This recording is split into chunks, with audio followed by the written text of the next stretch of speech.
Still is.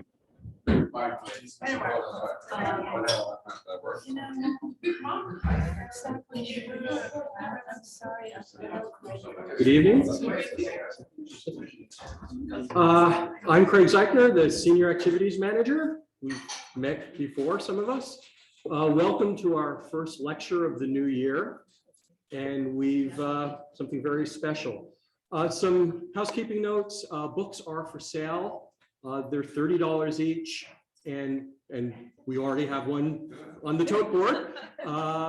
We'll charge that against your member account, and please do. Also, this is being recorded, so behave. I'd like to introduce one of our esteemed members who will introduce Professor Sullivan, Susan Rappaport. Enjoy.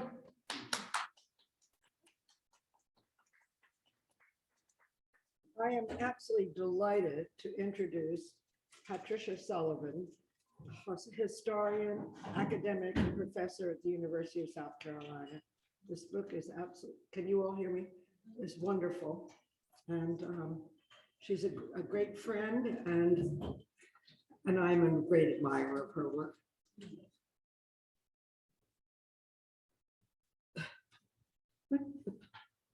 Wouldn't you know? I'm sorry.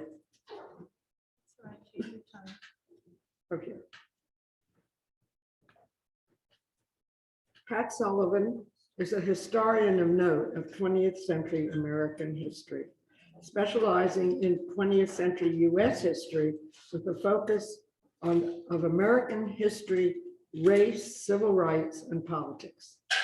She has taught at the University of Virginia, Harvard University, and the University of South Carolina, where she is a tenured professor and the chair of William Arthur Frary II.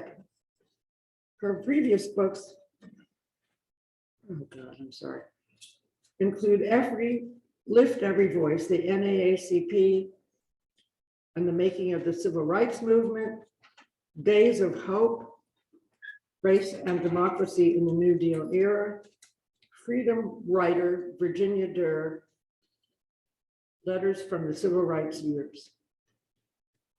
And of course, this new book, Justice Rising, Robert F. Kennedy's America in Black and White.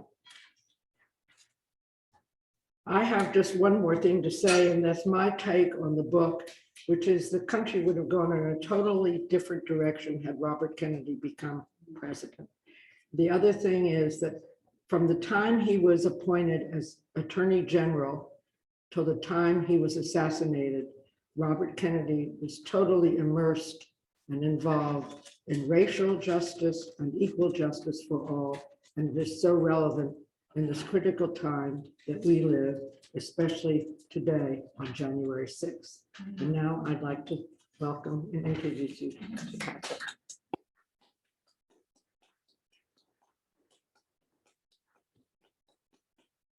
Thank you, Susan, for that wonderful introduction, and also for making this possible. I mean, Susan recommended this as a program for the club, and it worked out. And my thanks to Craig Zeichner for organizing this event, which I really appreciate. Just starting out, and to all of you for joining us this evening and via Zoom.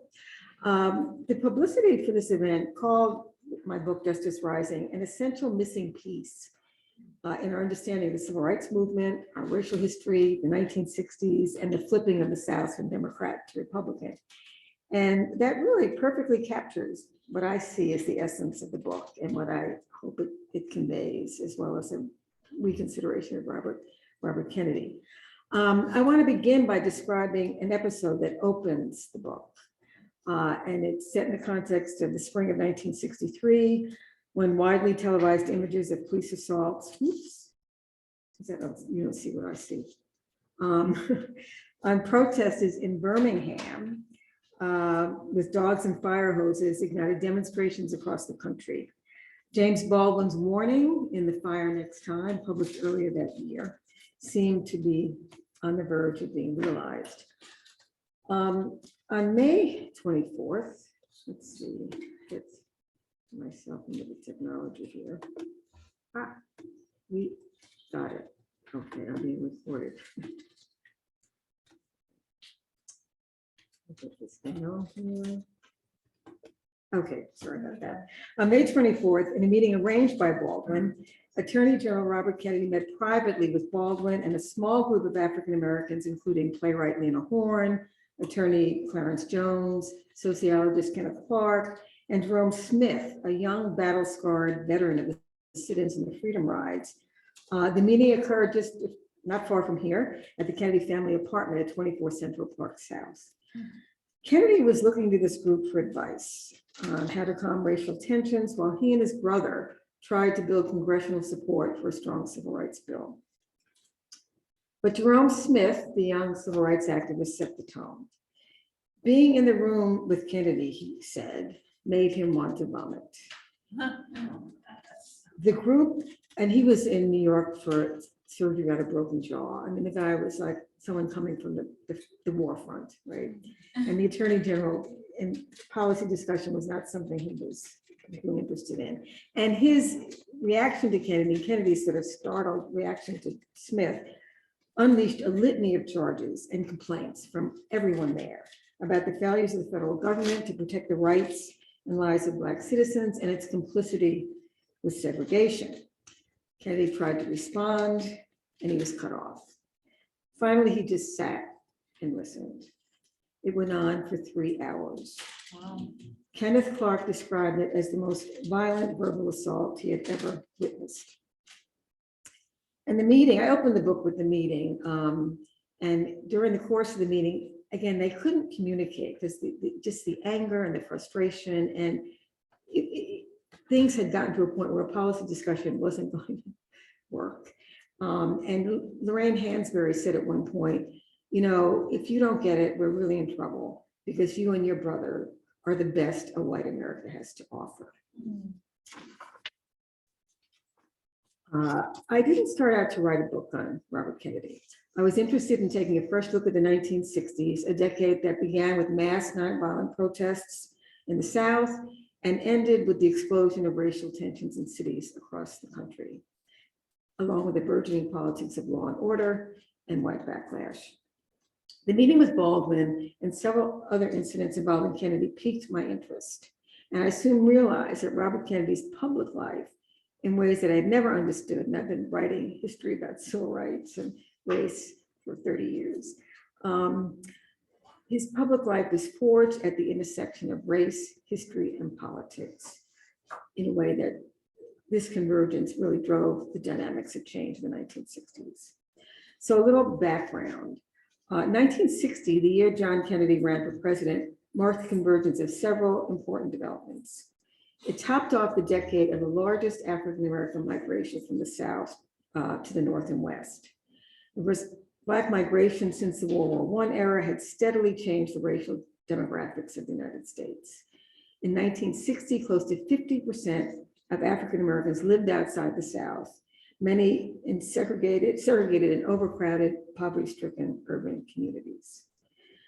By 1960, 6 years after the Brown decision, nearly 95% of African-American students in the South attended segregated schools, and segregation remained firmly entrenched in Southern life.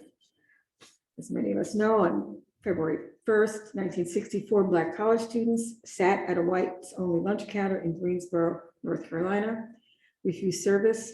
They stayed all afternoon, and their action ignited mass protests across the South, led mainly by Black college students. Black college is really the incubator for this space, the civil rights movement. And the final attack on Jim Crow had begun. Amplifying race is an issue in the 1960 presidential campaign. And I just had to show you some images of these students who emerged in early in 1960. Diane Nash and John Lewis, who were at Fisk. John Lewis was at the theological seminary. Diane Nash was at Fisk, but they're both in Nashville. And Marion Wright, later Marion Wright Edelman, who was at Spelman College in Atlanta. And she was interviewed by a Time reporter in April of 1960. And she said to him, "We want our rights. We know what they are. We want them now." Now, the Kennedy campaign, managed by Brother Bobby, was by all accounts a brilliant upstart operation with one goal: to win. As Democrats, they faced the difficult proposition of securing Black votes in key northern industrial states and holding on to the South, then a Democratic Party stronghold, during a time of rising Black protest and fierce Southern white defense of segregation. And what I found in my work, in the process of threading that needle, the Kennedy brothers' exposure to racial realities in the country grew. And the problem of race became more than a political calculation. And by the time they won in November of 1960. As president-elect, John Kennedy anticipated that civil rights would be the dominant domestic issue of his administration. And he knew he had to find a way to meet a brewing crisis. This was on his mind when he insisted that his reluctant brother accept the position of Attorney General. Speaking specifically of civil rights, he told Bobby in December of 1960, "I want someone who is going to be strong, who will join me in taking whatever risks, who will deal with the problems honestly. We're going to have to change the climate in this country." In his first interview as Attorney General, Robert Kennedy let it be known that the Justice Department would not tolerate defiance of court orders from the South, but also noted that ground had to be laid for sweeping change. He also commented on the hypocrisy of people in the North, quote, "whose lives indicate that they would rather talk about integration than live it." He built a remarkable team. I mean, it was really interesting to learn about what he created in the Justice Department, a remarkable team of attorneys. Many were graduates of Yale Law School, including Burke Marshall, pictured here, who would head the Civil Rights Division. Kennedy and Marshall went on to form a partnership that would mark the beginning of a sea change in civil rights policies. They were entering uncharted waters, and they together would test the reach of federal power in ways not attempted since the Reconstruction era. Early on, Kennedy's attention was drawn to the national reach of racial discrimination. And I'm not going to discuss this tonight, but I really get into this in the book. I found it really interesting that he was focusing on the conditions created by segregation and entrenched poverty in urban areas in the North and West. Starting in the spring of 1961, just after his president was inaugurated, he visited with youth in poor urban areas and established federal pilot programs that created 16, over the next 2 years, 16 community-based projects dealing with jobs, education, recreation, criminal justice, again, organized by the communities. And these projects laid the groundwork for what would later become the community action programs of the War on Poverty. But really from 61 to 63, the South was front and center. And the administration paralleled what were the peak years of the Southern Civil Rights Movement, with escalating protests, violent white defiance. And again, I was made more aware of this as I wrote the book, just general indifference on the part of the rest of the country. And again, looking at this as a Southern problem. I mean, Baldwin has lots to say about that. So President Kennedy faced a situation similar to the one President Biden confronts today. His narrow victory in 1960 was coupled with significant losses by Northern Democrats in Congress, giving them only a slight majority and increasing the power of Southern Democrats, who were arch defenders of segregation. The prospects for passing strong civil rights legislation was next to zero. So initially, the administration relied on executive action, and most of all, the Justice Department, where Robert Kennedy moved quickly to use all the tools at his disposal to enforce school desegregation rulings and voting rights laws. And for him, the enforcement of voting rights was the key to tackling deeply entrenched segregation and disenfranchisement, especially deep South states. I mean, Black people couldn't vote, and you had these people who were not accountable to Black citizens. Civil Rights Acts of 57 and 60, which were very weak, but they did enhance the power of the Justice Department to sue officials for unjust tactics, barring Black citizens from registering. Over the course of 2 years, he quadrupled the number of lawyers in the Civil Rights Division. and created a field operation led by John Doerr, remarkable attorney. They would spend weeks at a time in Mississippi, Alabama, Louisiana, and they collecting evidence, investigating discrimination, collecting evidence, litigating cases county by county, very time-consuming work. They filed more than 35 cases, and their work aligned with the work of Bob Moses and SNCC activists who had begun an intensive voter registration campaign in Mississippi in 1961. And here's a picture of Bob Moses with Mike Miller and Martha Prescott talking with people, going out and trying to persuade people to try to register, to vote, to attend the voter registration school. Bob Moses helped me a lot with this book. He worked very closely with John Doerr, Marshall, and others. Like these activists, though, the Justice Department attorneys found that the entire process, from the registrar to the courts, was geared to stalling and obstructing the registration of Black citizens with the sanction of local and state officials. So the whole apparatus was geared towards sustaining the situation. So Kennedy quickly realizes the extent to which the Southern situation is beyond his control. But what really opened his eyes were the Freedom Rides. The Freedom Rides I describe as his baptism. In May of '61, and many of you know about the Freedom Rides, I'm sure, 13 Black and white women and men left Washington, John Lewis was one of them, and traveled by bus into the Deep South, testing the enforcement of a second Supreme Court decision barring segregation in interstate travel. A mob firebombed a bus, the first bus in Alabama, Anderson, Alabama. People barely escaped with their lives. And riders on the second bus were assaulted by men wielding chains, bats, and steel pipes when they arrived in Birmingham while the police stood by. Governor John Patterson refused to take calls from the president and gave no sign that he would protect the riders. Bobby Kennedy sent his top aide to Alabama and practically lived in his office. And here's a picture of him.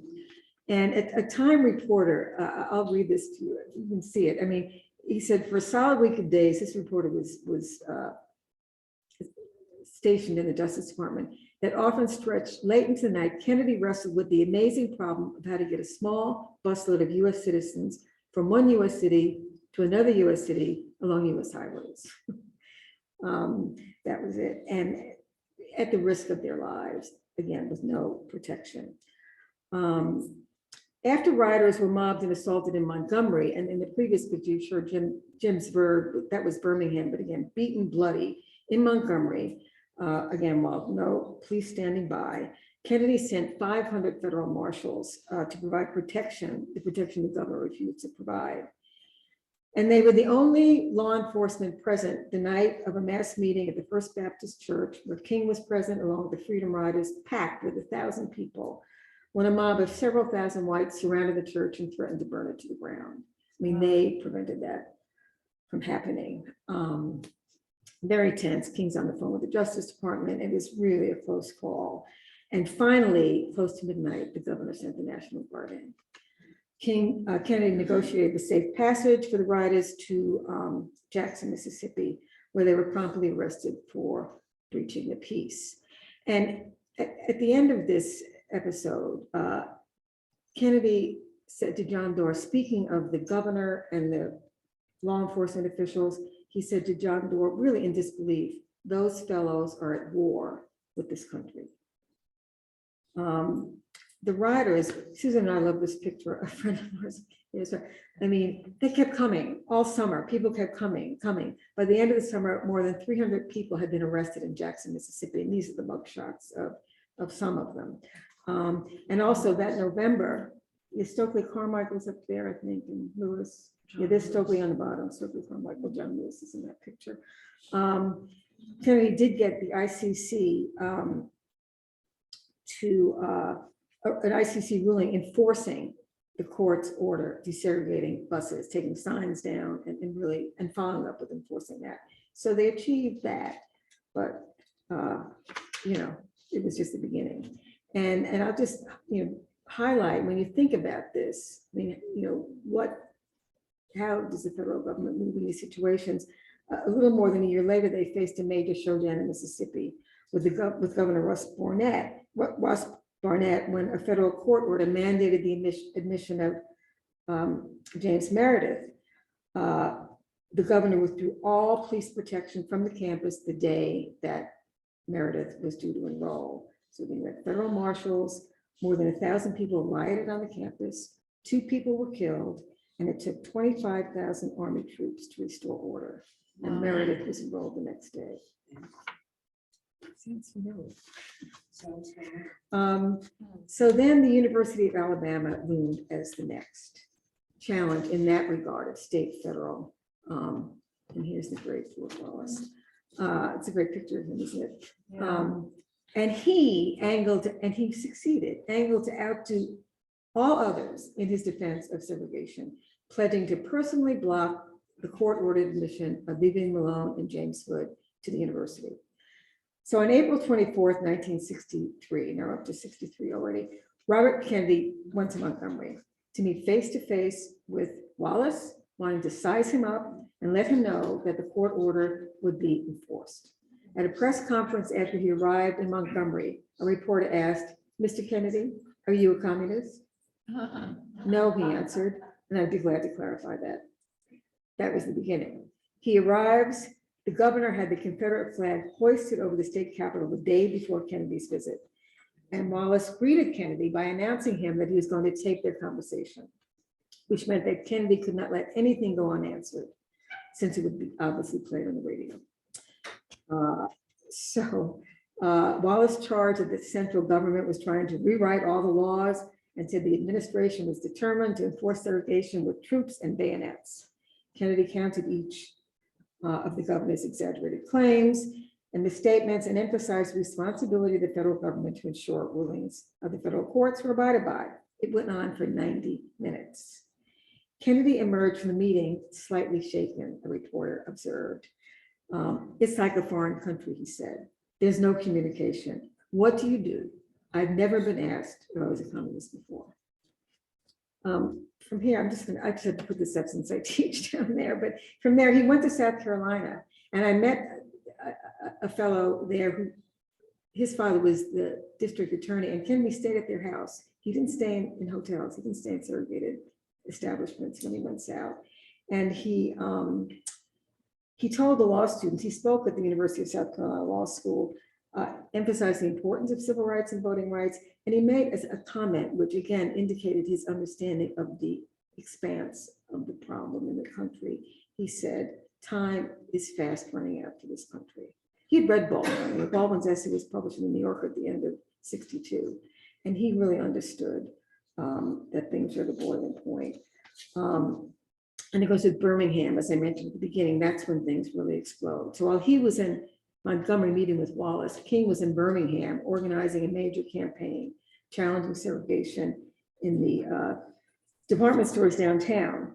And a week after the Wallace-Kennedy confrontation, Bull Connor's police force assaulted protesters as young as 7 with dogs and fire hoses. And images like these were broadcast across the country and around the world. And demonstrations erupted across the country, in cities, and African Americans in the streets protesting this stuff. I mean, at the end of being able to tolerate this. At the same time, there were Klan bombings in Birmingham. The hotel where King had just left was bombed. People out into the streets. The city was pushed to the edge of a race war. So Birmingham marked a breaking point. And for John and Robert Kennedy, they seized what they saw as an opportunity to push for a major civil rights bill. The attention of the country was focused on this, and they understood that what was happening in the cities, I mean, government had to do something.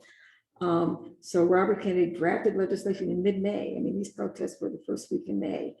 And the administration began this multi-front effort to mobilize public support for a bill and build a political coalition capable of defeating a Southern filibuster.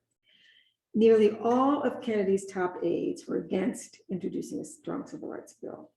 They argued it would threaten the president's legislative agenda, and looking to the election coming up in '64, said he risked losing the South, and while not fully satisfying Black Americans. So it just, no political capital there. Vice President Lyndon Johnson advised against the bill, and Johnson, so shrewd, he understood so much about Congress, warned it could not pass and would just cause trouble. As Burke Marshall recalled, quote, the conclusive voice within the government for a civil rights bill was Robert Kennedy. He urged it, he felt it, he understood it, and he prevailed. I don't think anyone else, Marshall said, except the president himself, but he got that from his brother, felt that way on the issue.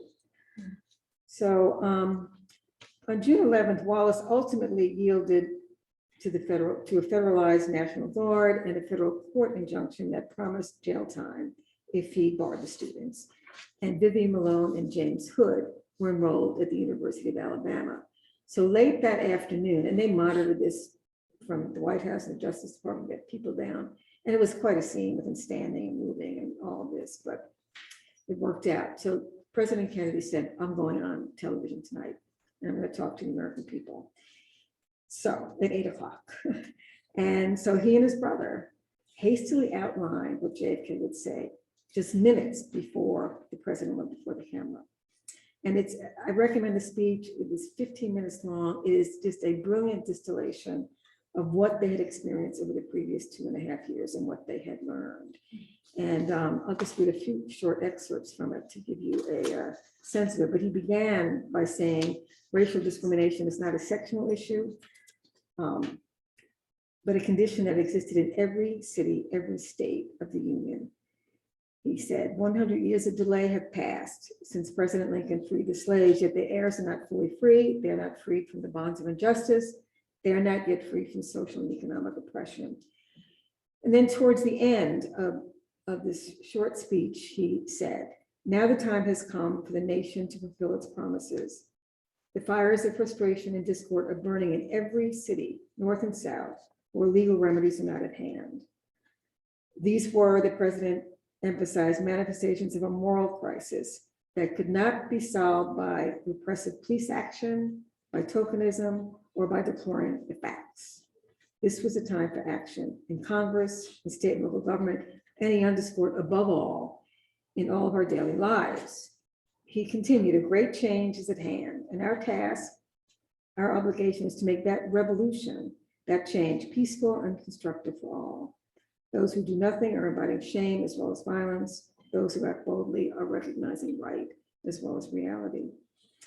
He ended his speech by announcing that he would ask the Congress to act, to make a commitment it has not fully made in this century to the proposition that race has no place in American life or law.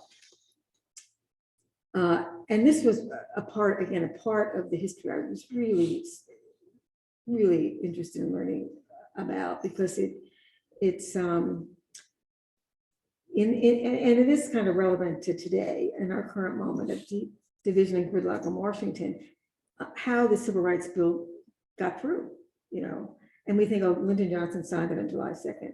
Well, what transpired from June until November of 1963 prepared the way for what most acute political observers thought was impossible. Several factors were at work, but the critical ones were the climate of possibility and urgency created by the Civil Rights Movement, and the responsiveness of the Kennedy administration to the realities and demands that the movement brought to the fore. The support of at least 25 Republicans would be needed to overcome a filibuster in the Senate. A number of Republicans then were sympathetic to civil rights, but not inclined to let a Democratic administration take the lead and get the credit. So over that summer, you had in Danville, Virginia, terrible confrontations in Cambridge. I mean, things are just popping all over the place. But during that summer, in the midst of all of this, the Kennedys succeeded in enlisting the support and collaboration of key Republican leaders, notably Ohio Congressman William McCulloch, the ranking Republican on the House Judiciary Committee. During the hearings on the final form of the bill in October, before the Judiciary Committee, the strategy that they had so carefully crafted and moved forward nearly unraveled when several liberal Democrats decided to add more provisions, upending the agreement that they had with the Republican leadership. McCulloch called it a pail of garbage and was ready to walk away. And in a truly brilliant display of his political talent, John Kennedy got the Democrats in line, and worked out a strategy for salvaging the bill and its Republican support. The Judiciary Committee approved the legislation on November 20th, 1963. And this basically was the bill that Lyndon Johnson would sign on July 2nd, and it was carried to passage by the coalition that the Kennedys had put together. So 2 days before President Kennedy's assassination. And again, it's truly important part of his legacy. Shattering was how friends described Robert Kennedy in the aftermath of the assassination. Some have said that his brother's assassination changed him, making him a passionate advocate for racial and economic justice. People closest to him disagreed, which coincides with what I found. Robert Kennedy's concerns about race and poverty were well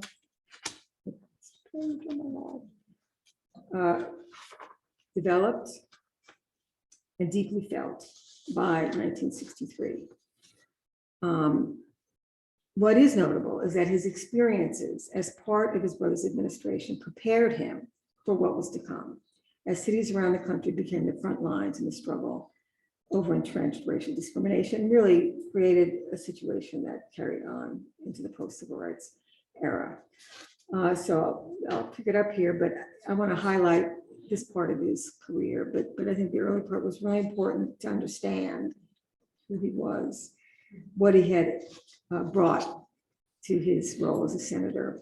Elected senator from New York, he began his term in January of 1965 at the start of one of the most tumultuous periods in American history. In March, the Johnson administration began a massive bombing campaign in Vietnam and introduced ground troops, making it America's war.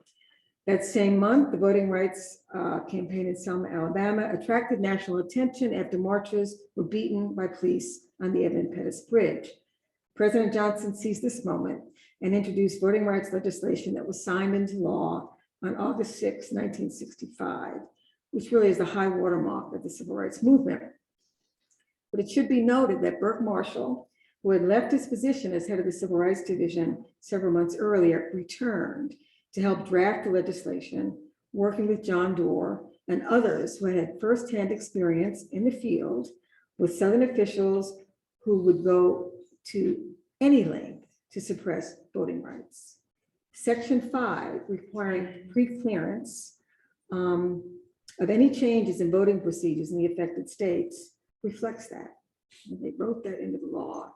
And what has happened in the wake of the Supreme Court ruling in 2013, basically striking down Section 5, further confirms the importance of that provision. 5 days, I didn't mention the March on Washington because that happened this summer of '63 as well. What's this happening? 5 days after President Johnson signed the Voting Rights Act, an incident that began with the police arresting 21-year-old Marquette Fry for drunk driving in the Watts area of Los Angeles set off 4 days of street battles, which left 34 dead, 1,000 injured, and $35 million in property damage, with large sections of Watts burned out. There had been urban uprisings the previous summer in Harlem, Bed-Stuy, Philadelphia, Rochester, but nothing on the scale of Watts. Watts shocked the country. The dominant response across the political spectrum were calls for law and order. Senator Robert Kennedy pushed back, responding to a reporter, "There is no point in telling Negroes to obey the law. To many Negroes, the law is the enemy. In Harlem and in Bedford-Stuyvesant, it has almost always been used against him." So Watts marked a turning point for the later 1960s, similar to how the sit-ins in 1960 defined a new phase in the civil rights movement. For Robert Kennedy, Watts signaled a crisis which he described as unparalleled in our history. The challenge of meeting the expectations raised by the civil rights movement and addressing the conditions that define the everyday lives of many African Americans living in urban areas were enormous. Civil rights law, Voting Rights Act, no effect on that. For Kennedy, a major commitment by the federal government to remedy these conditions was essential, along with confronting and challenging the prejudice, fears, and indifferences that prevented white Americans from facing what he saw as the most urgent domestic crisis of the decade. In 1966, Kennedy helped organize a really fascinating 6 weeks of Senate hearings chaired by Abraham Riverhoff, senator from Connecticut, focusing attention on the crisis in American cities, many volumes, and just full of stuff. I mean, the Kerner Commission report is like the telegram version of these hearings. It laid it out. And they were aimed essentially to help provide a blueprint for a more robust and targeted war on poverty. In a revealing exchange Kennedy had with the writer Ralph Ellison, who testified, Ellison captured the nature of the challenge of those attempting to chart the course forward. We are living in a time of chaos, Ellison said. We do not have the political structures that can contain the energies set loose by the civil rights bills. So the book shows that Kennedy's efforts, I'll just very quickly highlight a few of these, but what I learned that his efforts during these years are best understood within the context of African-American struggles and activism in the later 1960s, as the more intractable consequences of America's racial past commanded attention. Just some examples. Kennedy supported and visited the Watts Writers' Workshop in Los Angeles. Founded after the rebellion, it was a major part of the Black Arts movement. Kennedy's efforts increasingly aligned with Martin Luther King around their shared concerns about the urban crisis, poverty, and increasingly about the war in Vietnam. Yeah, it's really fascinating. They weren't close during the early years. I mean, they kind of slightly aligned, but they really were very closely aligned during these years. And during an investigative trip to Mississippi, Kennedy heard from Fannie Lou Hamer, pictured here, Unita Blackwell, and other veterans of the Mississippi movement at hearings where they testified about the failure of anti-poverty programs to address the desperate conditions in the Delta. Civil rights attorney and Yale Law School graduate, Marian Wright, who went on to law school after her being active in the sit-ins in the early 60s. She took him to see some of the poorest areas. And this doesn't even capture, but this is one photograph, but he just walked through with her and others, Nancy Moore, through the Delta, and just saw and was shocked to realize that such hunger and malnutrition could exist in the United States. And early in 1966, Kennedy began work with activists in Bedford-Stuyvesant right here in New York to create an innovative community-run program of neighborhood restoration and leadership development. And what became the Bedford-Stuy Restoration Corporation was formally established in December of 1966. Historian Tom Adam Davies, who wrote a really interesting journal article on this, described the program as Black Power in Action. Stokely Carmichael's widely publicized call to Black Power earlier in '66 during this Mississippi March Against Fear drew widespread condemnation from the press, from liberals like Hubert Humphrey, from Boyd Wilkins, the NAACP. Kennedy never condemned Black Power. He commented that the phrase meant many things. He supported the idea of Black self-determination and empowerment and noted that, quote, surface integration was not the solution to America's race problem. Later that summer, he published an article in Look magazine based on his visit to South Africa. He was invited by the anti-apartheid students. The title, which was prominently displayed on the cover of Look, asked, "Suppose God is Black." So in the summer of Black Power, that was a pretty interesting statement. Kennedy stood as a counterpoint to Lyndon Johnson's defensive response to this escalating racial crisis. During the summers of '66 and '67, uprisings in urban areas multiplied. And Johnson made his first major comment in July of '66, following major clashes in Des Moines, Omaha, Cleveland, Chicago, Brooklyn, Toronto, just all over. Johnson warned that Negro rights threatened civil rights gains. He stated, "We must recognize that while there's a Negro minority of 10% in this country, there is a majority of 90% that are not Negro." He expressed confidence that most whites have come around to the viewpoint of wanting to see equality and justice given to their fellow citizens, but they want it done under law and in an orderly manner without violence. Now in '66, several major journalists in the Post and the Times really agreed with Kennedy and King and others in criticizing the failure of the Johnson administration to address the conditions that fueled urban unrest. A third summer of riots, Thomas Foley wrote in the Washington Post, shows that the bargain basement penny pinching approach does not work. The New York Times editorial, and this changes quickly, so I think these are really interesting comments. The New York Times editorialized that the Johnson administration talks good programs, but sets targets far too low. It is not the riots in the slums, but these lame and inadequate programs that are the real disgrace of the richest nation on earth. Foley emphasized the urgency of taking constructive steps. And you know, this really sort of does come, and there is no easy solution to this at all. Kennedy didn't think so, but really taking it seriously and devoting resources. Foley said, as the riots flare from city to city, the bitterness becomes more deep-seated, leading to a breakdown in communication between the races. Then political action becomes impossible. There was a marked shift in mainstream opinion in '67, a year when the country seemed to be coming apart. With nearly 500,000 troops in Vietnam, Johnson's continually pursuit of victory had achieved at best a stalemate. The ranks of the anti-war movement swelled and the base of the anti-war movement broadened. And that summer, racial clashes, disorders, and rebellions erupted in an estimated 164 cities in 34 states. Detroit surpassed all others in death and destruction. 43 people were killed, more than 2,000 injured, 5,000 arrests, more than 2,000 buildings burned to the ground. Television coverage, along with newspaper and magazine reports and images, reinforced dominant white opinion of Black urban communities as dangerous, violent, and crime-infested, and helped justify the militarization of urban policing. In the wake of Detroit, President Johnson addressed the nation. In his comments, he promised to press for more laws to protect citizens from criminals. There was no commitment to ramping up the war on poverty.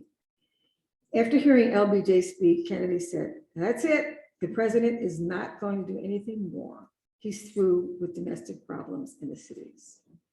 Frank Mankiewicz, his press secretary, later reflected, the Detroit riots and the terrible feeling Kennedy had as he watched Johnson on television that night had shifted his thinking about running for president.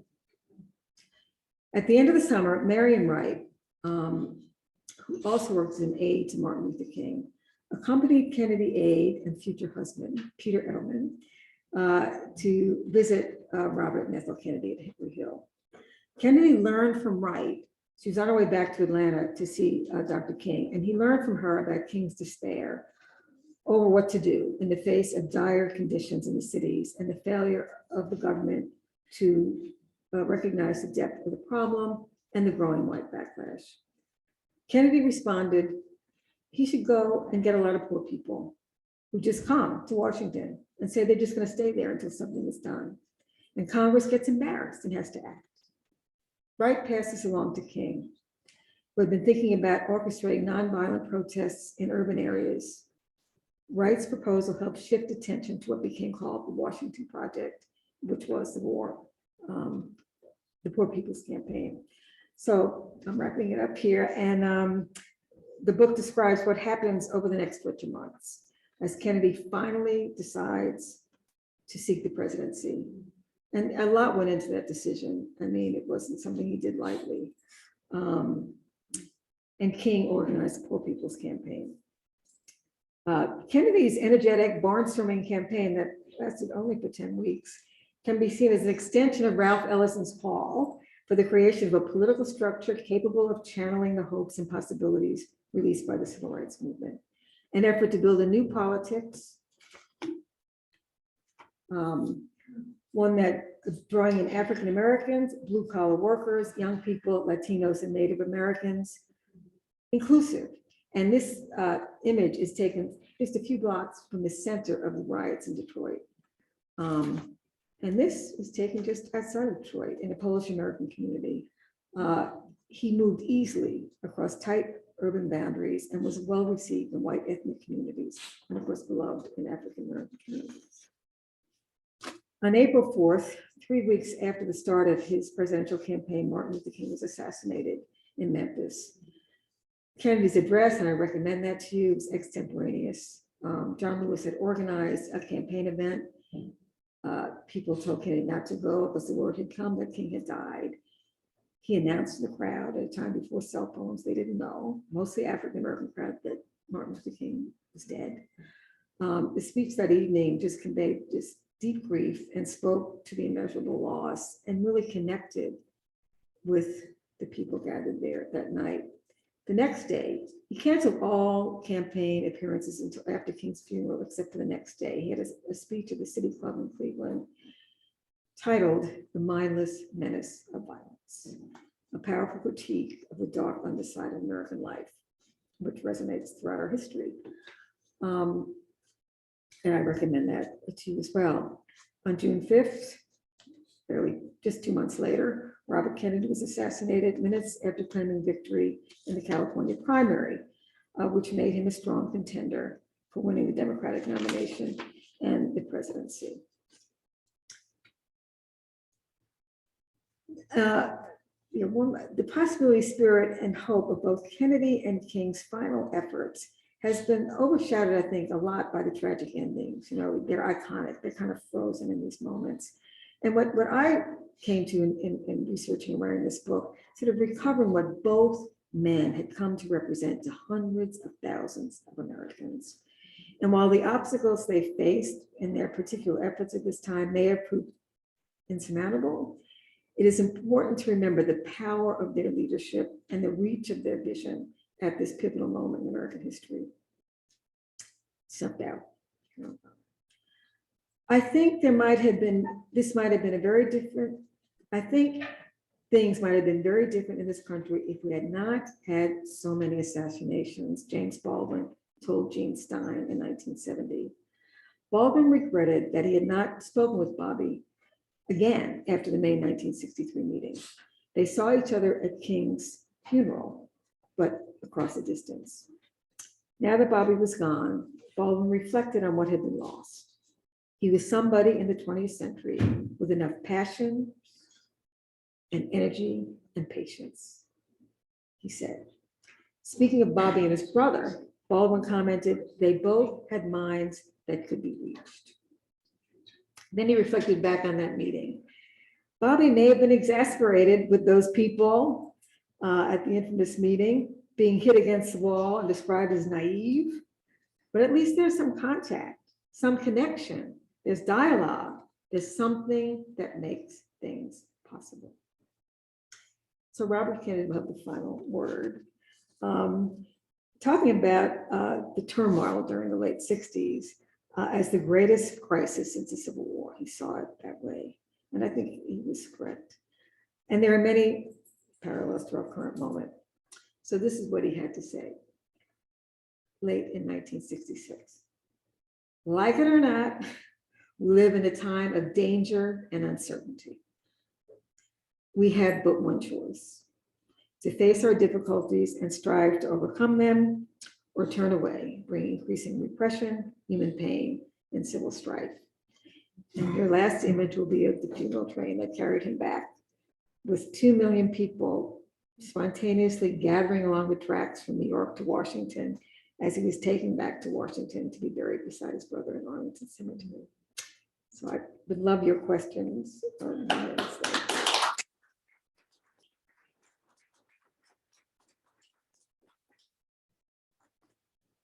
Questions, comments? Yes, yeah. In your view, does he win in 1968? Does he get the nomination? Does he get the presidency? I think so. You know, and I've asked, I mean, I got to know a number of the people close to Robert Kennedy, Siegenthaler, and I know Peter Edelman and Mankiewicz. And yeah, I mean, Johnson would have done everything he could to, but I, you know, as I wrote about the campaign, he really had a lot of, he's a smart political operator, you know. Humphrey had an awful lot of delegates. Those were the days when most delegates were not selected by convention. And I would have thought he might have helped us, but what, Well, you know, he would have won? Well, he went to Ohio and he persuaded the delegates who had, I think, gone to Humphrey to like pull, you know, so they were working that. I mean, they were working that aspect of it. But I think after he won in California, I mean, it would have been interesting to see, but I definitely think he had a very good shot. And you think it would have been Nixon? Oh, no question. I think it would have been Nixon. Yeah, I really think so. I mean, Humphrey came close.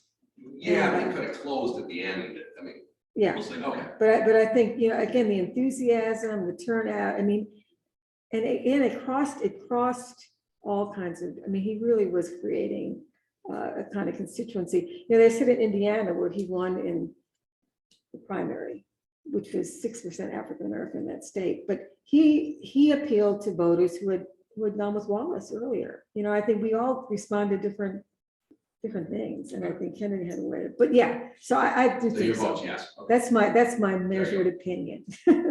Anybody else have any thoughts about that? Yes, great. Oh, yes. When will they open the records sort of related on Kennedy's assassination? Like, okay, they were gonna open it up to the public. I think it was on the JFK assassination. Oh, yeah, JFK, okay. Yeah, and I think there's a lot of pressure to, you know, I think they held some back and several more are due to be open and the president sort of delayed that. But I would think soon. There's a lot of pressure. People say there's not going to be much in there, but you know, it makes you suspicious of opening the records. But I would expect soon. Yeah, Craig. So from one of our virtual members, he asked, given that the Voting Rights Act has been reauthorized 5 times with bipartisan majorities since 1965, most recently in 2006, what has changed since then to have Republicans become a reincarnating segregationist, opposing voting rights, particularly for Black people? What would Bobby do about that opposition? That's a great question. You know, I think Republican Party has changed. I think that,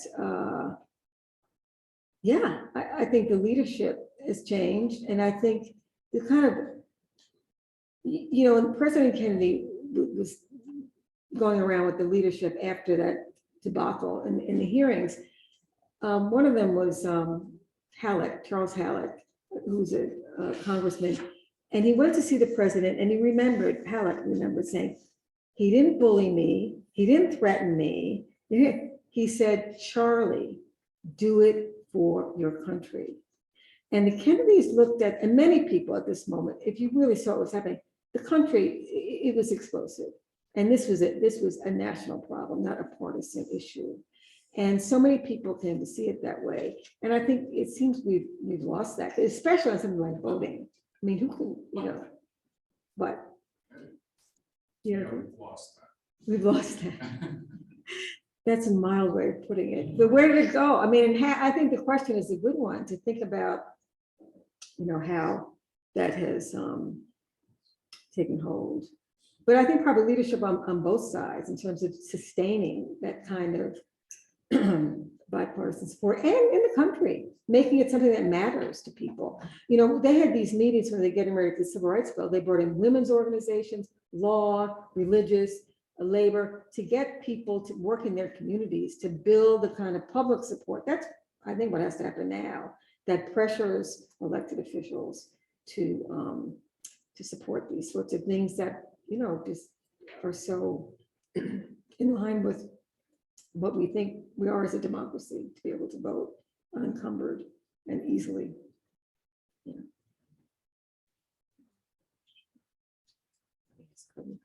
Yeah.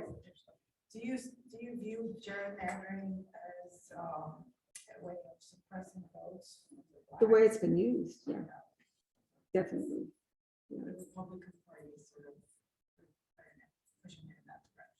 Well, and it was very calculated. In a state like North Carolina, I mean, they just, you know, it's been a long-term project. And its goal is pretty clear. Well, I'd just like to ask, today is, and this evening is October 6th. It's a year since the insurrection. And every aspect from race, education, everything, our house is on fire. What should we do? Someone asked Martin Luther King that this was right after the Newark and Detroit riots. And he said, I guess we have to become firemen. But yeah, and just do what we can. But I think that, because it is a question about just democracy not working and breaking down. And, politics was not able to meet these challenges in the late 60s. And the response was more policing and all the rest, which really kind of set things off to continue to the way. Do you have any views on Bobby Kennedy's children and heirs and their political impact? No, I know Kathleen Kennedy, and I think she's terrific. And I've met her, through Susan. But no, I think I interviewed Ethel Kennedy because they were so young, for this time. And so I really talked with Ethel Kennedy, talked with Kathleen more about access to papers. But, I think generations, children, times change. And what I do think about as I wrote this book and as I finished this book was really hard to write the ending. In fact, at the end, I just ended the last chapter with his speech in Los Angeles. Let's on to Chicago and let's win there. And then I opened the epilogue with his funeral, Teddy Kennedy's speech. And my editor said, no, you've got to tell the reader. I said, they know, we're at a funeral. I didn't know how to write about it. And a former student of mine said, anyway, I got through that. But the trauma, I can't imagine. I think of King's children and the Kennedy family, and it's such a public forever thing. So, and I also think the thing about Robert Kennedy, he is a creation. I mean, he's extraordinary, but the time sort of brought this out in him. I mean, the 1960s, and as tumultuous as it was, and I've read interviews with Diane Nash and Marianne and others done in the time of the sit-ins, and their faith in democracy. And again, they're coming out of Southern communities, sort of Black culture, this holding on to citizenship, and just that faith in democracy, and that you can make it work, and you're willing to risk your life. When those people were on the freedom rides, especially the second batch that came in from Nashville, John Siegenthal said, you're going to get killed. And Diane Nash said, we know we could get killed. Everyone has written their will. We have to get through. We can't get into violence. So that kind of environment really, and again, he is part of that. That's helping him to be the kind of leader he became, because there's that energy and that belief and effort. Back in those days, were there inner city violence? Were there inner city violence? Was there inner city violence among the Blacks? Among the Black population? Well, Like what we see in Chicago, for instance, right now, the gangs, like among the Black youth or so. What was that kind of thing? Well, when he came up to New York in 1961, he walked up to East Harlem. He was doing it, and he set up meetings with gang members to hear from them. What is your life like? What can the federal government do? What just listening. So I think, but the thing that triggered these explosions that I talked about, 134 or 60 odd in 1967, often was an encounter with police. But that's in a situation where policing is used into control. I mean, the conditions are so bad, with housing, horrible schools, no way out. I mean, people really, he saw that and he couldn't imagine that. And it's a powder keg. If you're in a country by the 60s, television, consumerism, the abundance, everybody's. So, there's violence that creates violence, right? Living under those situations. And I think, Gloria Richardson, who was an activist, brilliant leader in Cambridge, Maryland, she talked, but we don't see the kind of rebellion you saw in the 60s, maybe a bit around some of the protests over policing, but like on this scale, she said private riots, people turn inward, turn it on themselves in the communities, but just it's a violent conditions to live under. And I think after since there wasn't a massive intervention on the part of the government programs. In Bed-Stuy tried to organize government, foundations, business to really help support community-led redevelopment around housing, creating health centers. It was a really terrific project. And he said if he wasn't a senator, that was the one thing he'd want to be doing, is be in Bed-Stuy running that. And it was really at the center of his attention. He got John Doerr to come up and work there at the Justice Department. So. Okay, thanks. Any other questions? Okay, well, thanks very much. Thank you.